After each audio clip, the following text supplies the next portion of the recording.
हरे कृष्णा। मेरा नाम है द्रौपदी करुणा देवी दासी और आप देख रहे हैं आपका अपने प्रिय YouTube चैनल प्रैक्टिकल भक्ति ज्ञान। तो आज हम लोग बात करने वाले हैं एक बहुत ही सुंदर जो है टॉपिक, वो है एकादशी। तो एक बहुत ही कॉमन क्वेश्चन है, उसके ऊपर भी चर्चा करेंगे। तो आज की जो एकादशी है ये कार्तिक मास के बाद जब माघ मास आता है तो उसमें पहली एकादशी होती है। तो ये एकादशी जो है इसको उत्पन्ना एकादशी कहा जाता है। जब भगवान विष्णु जी के बॉडी में से जो है बहुत सारे अस्त्र और शस्त्र निकले, उसके साथ बहुत ही सुंदर जो है देवी जो है उत्पन्न हुई, जिसका नाम है एकादशी। और ये देवी ने जब मुर नामक असुर को मारा और भगवान को प्रसन्न किया, तो भगवान ने इसी प्रसन्नता हेतु उनको एक वरदान दिया कि वो सभी पापों को हरने वाली होंगी। तो आज की जो एकादशी है उत्पन्ना एकादशी जो है जब भगवान के शरीर कांति में से जब उत्पन्न हुई, तो इसी के नाम से उत्पन्ना एकादशी का नाम पड़ा है। तो ये एकादशी उत्पन्ना नाम एकादशी के नाम से प्रसिद्ध है। बताते हैं कि आज के दिन जो पाप है वो अन्न में वास करता है, जिसके कारण हमें अन्न नहीं खाना चाहिए। तो अगर हम अन्न नहीं खाते हैं आज के दिन, एकादशी तिथि के दिन, तो हमें बहुत सारे जो हैं पापों से छुटकारा मिल जाता है और हमारा जीवन बहुत ही सुखमय हो जाता है। बहुत ही छोटा सा कार्य हमें करना है अपने सुखों की प्राप्ति के लिए।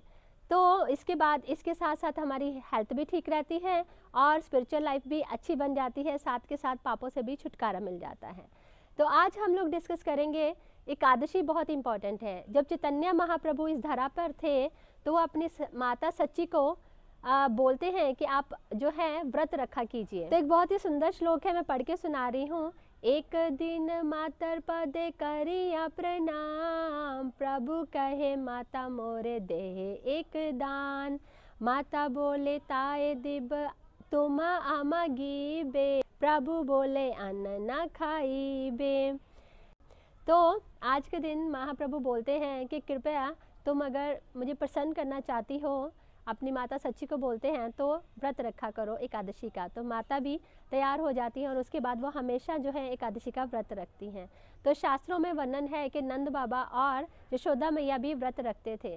तो अगर हम भगवान श्री कृष्ण की प्रसन्नता चाहते हैं या अपनी भलाई चाहते हैं, तो अगर ये लोग जो है व्रत रख सकते हैं जो कि बहुत ही ज़्यादा उच्च कोटि के हैं, हम तो उनके सामने कुछ भी नहीं है। तो हमें जो है व्रत जो है एकादशी का जरूर रखना चाहिए। पद्म पुराण में वर्णन है कि परम पवित्र एकादशी का जो पालन करना है वो नितांत आवश्यक है। इसके बिना हमारे पास कोई भी ऑप्शन नहीं है। अगर हम मनुष्य योनि में हैं तो हमें हर हाल में जो है एकादशी का व्रत रखना है, जो कि बहुत बहुत इम्पॉर्टेंट है। तो बताते हैं कि अगर कोई स्त्री जो है खुद व्रत रखती है लेकिन दूसरों को अन्न बना के देती है या किसी को बोलती है कि आप अन्न खा लो, तो उसका भी पाप उस स्त्री को लेना पड़ता है, उस व्यक्ति को लेना पड़ता है, क्योंकि हम जो है अन्न नहीं खिला सकते हैं किसी को। आप देखते हो कि मंदिरों में भगवान को जब भोग लगता है तो आज के दिन अन्न का भोग लगाया जाता है। तो जो अन्न का भोग होता है उसके बाद जो प्रसाद बनता है, वो प्रसाद या तो जो है अगले दिन के लिए रखा जाता है कि अगले दिन जो है बांटा जाता है भक्तों में, ताकि वो प्रसाद के रूप में जो है अन्न पा लें। लेकिन अगर बाई चांस कुछ ऑप्शन ऐसा नहीं है तो एनिमल्स को खिलाया जा सकता है। यहाँ पे एक और प्रश्न किसी ने पूछा था, मेरे उत्तर में क्या जो है 3 घंटे से पहले जो 3 घंटे के बाद जो बना हुआ अन्न है, बताते हैं कि उसको नहीं खाना चाहिए। तो फिर जो है हम जो भोग लगा हुआ प्रसाद है भगवान का, वो अगले दिन कैसे बांट सकते हैं? तो यहाँ पे उत्तर है कि जो प्रसाद है, जैसे भगवान सभी गुणों से निर्गुण है, वो सभी गुणों से परे हैं, ऐसे ही जो अन्न है, अन्न में भी 3 श्रेणियाँ आती हैं। श्रीमद् भगवद गीता में बहुत ही विस्तार से इसका वर्णन दिया गया है कि सत्वगुणी भोजन होता है, रजोगुणी भोजन होता है और तमोगुणी भोजन होता है। तो ये जो कंडीशन है कि 3 घंटे से पुराना जो भोजन है, ये इन सत्वगुण, रजोगुण और तमोगुणी भोजन के ऊपर डिपेंड करता है। लेकिन जिस अन्न को, जिस भी खाने वाले पदार्थ को हम भगवान को ऑफर कर देते हैं, वो जो है तीनों गुणों से ऊपर हो जाता है, वो शुद्ध सत्वगुण में आ जाता है, वो प्रसाद बन जाता है। तो जो प्रसाद होता है उसमें 3 घंटे या 6 घंटे उसे कोई भी ऑब्स्टेकल नहीं है। यहाँ पे 2 कॉन्सेप्ट हैं। पहला है कि भगवान जो है सभी योनियों से परे हैं, वो अजन्मा है, उनको जो है अन्न का भोग लग सकता है। और दूसरा है, हमारे पास 2 योनियाँ होती है, कर्म योनि और भोग योनि। कर्म योनि जो है मनुष्य योनि है, जिनको कर्म करके ही अपना जो है फल अर्जित करने होते हैं। तो अगर हम व्रत रखेंगे तभी हम जो है कृपा प्राप्त जो है कर सकते हैं, पापों से छुटकारा पा सकते हैं।